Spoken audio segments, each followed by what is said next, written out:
everyone, welcome back to class. Today we are going to learn to poach an egg.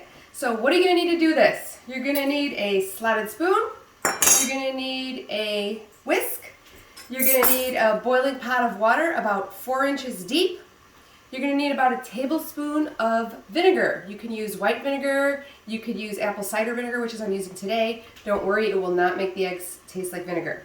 I'll go ahead and put that in. I already have my water simmering. All right, you're also going to need a fine mesh sieve and a couple of bowls and then a little ramekin. So we're going to poach an egg today, and the eggs I've gotten from the store, but I don't know how fresh they were from the store. So let me show you what happens when you have eggs that aren't as fresh as they could possibly be. So we have this egg here, and you can see there's like a loose white, and then there's like a tight oval white that goes around the yolk.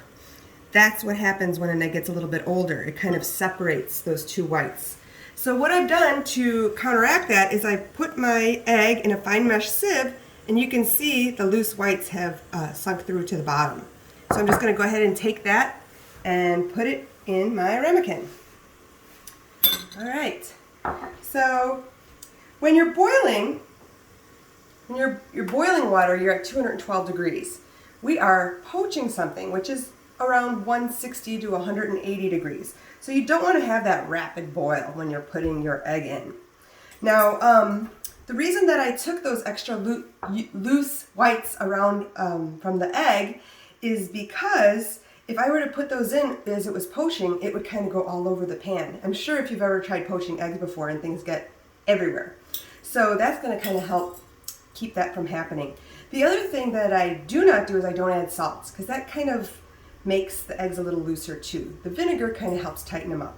So what we're going to do is we're going to make a vortex in our pan of water. So I'm going to go ahead and take my whisk, and I'm just going to kind of make like a nice little vortex in the center, and you'll see it's like right down there.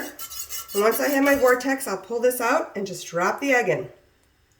And if you look at it, everything's kind of staying in the middle. The force of the cylinder, or the vortex, is kind of keeping everything together. So 3 minutes, I'll see you in 3, and we'll have a beautiful poached egg. Okay, we're back. Let's see how we did. I'm going to use my slotted spoon and gently take out my beautiful poached egg.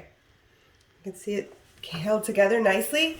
Now there's little wispies on here if you wanted to make it look really pretty. Once it cools down, you can use this pair of scissors and just kind of trim those off.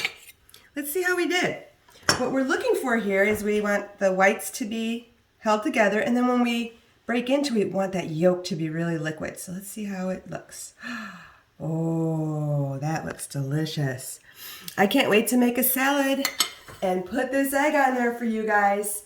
Thanks for joining me in class. Next week, we're going to learn to cut some sticks with carrots and peppers. See you in class.